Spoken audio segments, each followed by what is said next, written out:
What's up YouTube, DMX here today, here talking about my highlights of E3 2016, talking about all the different conferences and my overall thoughts on this year's E3.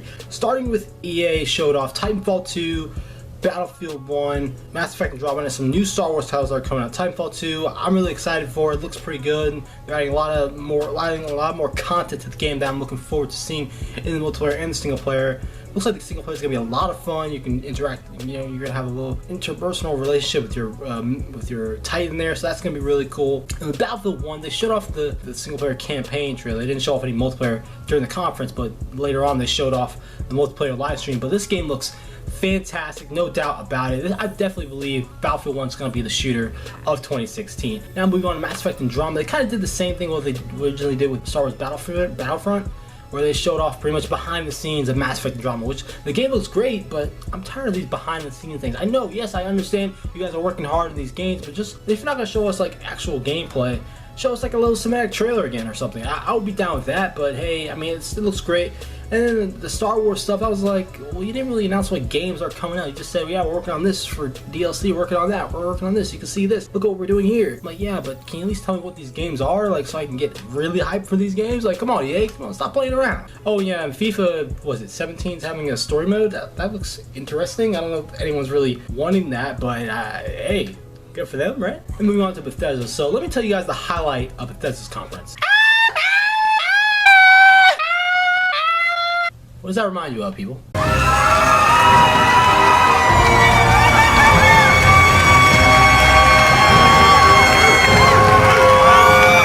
Thanks, everyone. Shut the fuck up, you stupid bitch. Like, can you be considerate for the people around you? Like, seriously, like, I'm pretty sure you like busted people's eardrums screaming that so fucking loud. Like, holy fucking shit. That was annoying.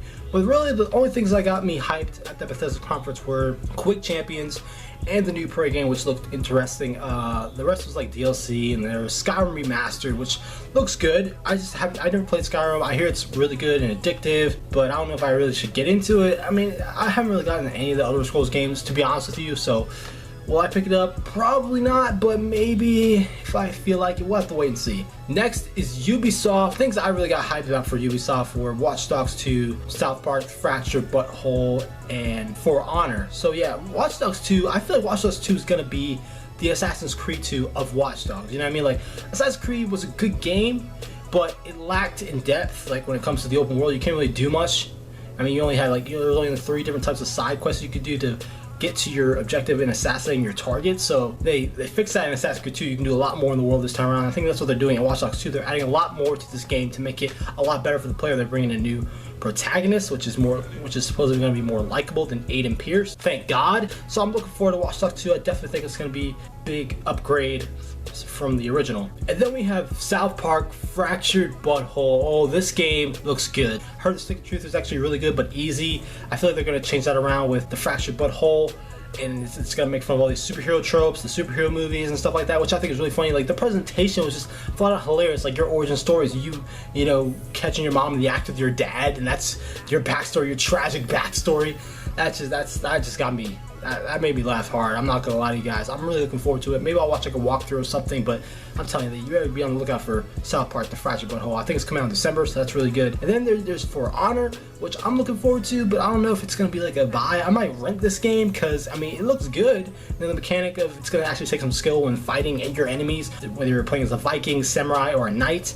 So I'm really looking forward to For Honor. I think it's gonna be a good game. You know, I don't think it's gonna be a great game, but I think it's definitely gonna be. You're gonna have some fun with it. And Ghost Recon Wildlands, that game just looks like The Division, but even worse, honestly. It looks all sloppy. The voice acting was that presentation was so bad and terrible. It was just so fake, and the way they were moving, it was so clunky. I was like, what is this game? Nah, I don't want it. You can keep that, Ubisoft. Next, we have Xbox's conference, which I'm not gonna lie, I liked it. Xbox's conference, pretty good. They showed off some new features that are coming to the Xbox One, which I'm looking forward to. And they had a presentation for Scalebound's multiplayer, so I'm looking forward to that. That game looks epic. It still doesn't look fully polished, but I think this game might surprise some people. I'm really looking forward to Scalebound. It's definitely one of my most anticipated games 2017. They showed off Gears of War 4, the return of Marcus Phoenix. Oh my gosh, that got me hyped.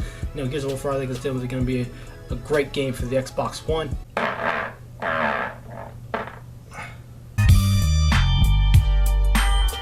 And they finally showed off some Record gameplay, which actually doesn't look that bad. It's not what I expected though. I thought it was gonna be this game was gonna be on a bigger scale, but it's actually more dumbed down. You know, it's like I think it's gonna be a cool little adventure game. You know, puzzle solving. You know, third-person shooting, which I think looks not bad. It looks like a good time. It's like a good game you can just sit down and relax to. It's not gonna be too complex, but I hear some of the boss fights are actually gonna be quite intricate. So I'm looking forward to seeing more Record in the future. And they showed off the Xbox One S, which is a smaller version of the Xbox One.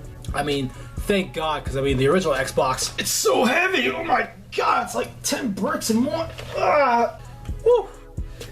And they announced Project Scorpio, which they claim is the most powerful gaming console to date. So that's gonna be quite interesting.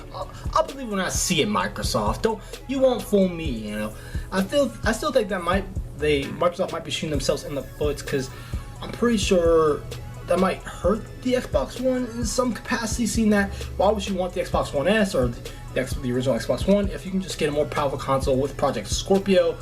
I don't know. I mean, it's interesting. Honestly, I don't understand this whole idea of having more powerful consoles already. Xbox One, PS4, they've only been around for like what, 3-4 years now. Like it's unnecessary. I mean, the games we have now for both consoles, they're great. Like honestly, there's so many great games right now. They run smoothly. They look visually stunning. Most of these games. So I don't understand why the rush for these powerful consoles already. But that's just my personal opinion. You guys may feel differently. I'm pretty sure Project Scorpio is going to be a fantastic console, but we'll just have to wait and see in 2017. Next, we have Sony's conference. Oh, there's so much to talk about with Sony. It's ridiculous. Let's start with the live orchestra they had, which is quite interesting. Then the reveal of God of War. Kratos is back. You know, he's got a beard. He's got a son. This game looks amazing. It's definitely a must-buy exclusive, like no doubt about it. If you don't have God of War in your game library for whenever this game's coming out, I'm guessing it's gonna come out like 2018. I could be wrong, maybe like late 2017. We'll have to figure that out in the future. Days Gone. It's pretty much like The Last of Us meets Uncharted. There you go. And it's pretty much you fight a wave of zombies straight from World War Z. Like, it's crazy. This game looks ridiculous. I'm looking forward to it. It does look like it could be a bit. You get like a little fatigue of fighting these waves of zombies over and over again. Hope there's different types of zombies within Days Gone.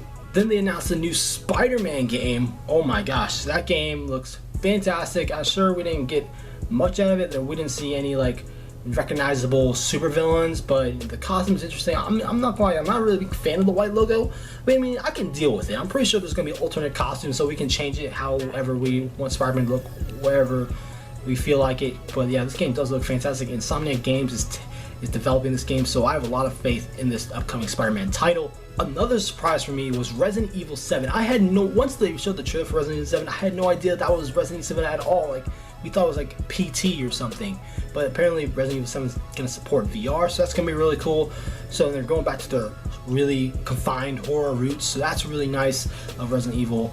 I'm looking forward to it. Actually, I'm probably not going to play that game. What can I say? I'm scared of cat. I mean, Resident Evil. I don't want to open that door. You know, I'm not going to lie. I can be a bit of a wimp sometimes with these scary games. Have you played PT? Like, that game's scary though. Like, I don't play that with the lights down off. I swear, that'll give you nightmares. I'll tell you what right now. And speaking of PT, Hideo Kojima came out. You know, he announced his new game, Death Stranding, starring Norman Reedus, which is definitely, he says it's an action game. I don't know what it's going to be all about, but I'm looking forward to it. The trailer was quite interesting. I'm not going to lie. You know, you see all these dead aquatic life on this beach here. You know, and you see Norman Reedus naked, and he's holding like a Norman fetus. It's strange. I hopefully will learn more about this game in the coming months. And there's a lot of VR for Sony. You have Batman VR, Final Fantasy 15 VR, right? Like I said, with Resident Evil 7, there's a lot of VR support going down.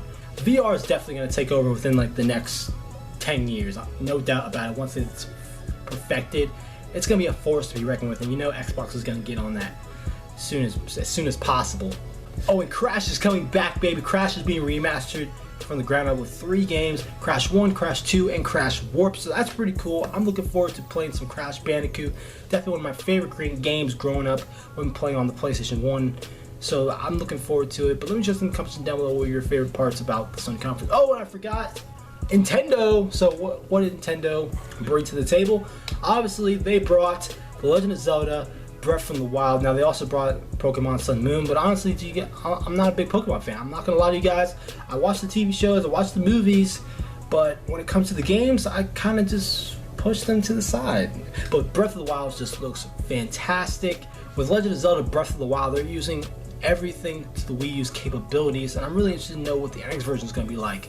Oh my gosh, like everything I'm seeing so far from Breath of the Wild is just fantastic. Like anyone, you can do anything. You can go wherever you want to go. You can go in any direction. You can do what you want to do in Breath of the Wild. And it's got that mix of The Witcher meets Fallout with like Twilight Princess or Wind Waker. It's just fantastic. I'm looking forward to more Legend of Zelda Breath of the Wild. I definitely think this is going to be, has the potential to be Game of the Year for 2017. Like, oh my gosh, like Nintendo definitely went out swinging with Legend of Zelda, because I heard, you know, there's like 8-hour lines just to play this game. Like seriously, that's, I just goes to show that how popular Legend of Zelda is, and I think it's gonna be a system seller, no doubt about it. But overall, this E3 was actually pretty good. Was it the best E3 in the world?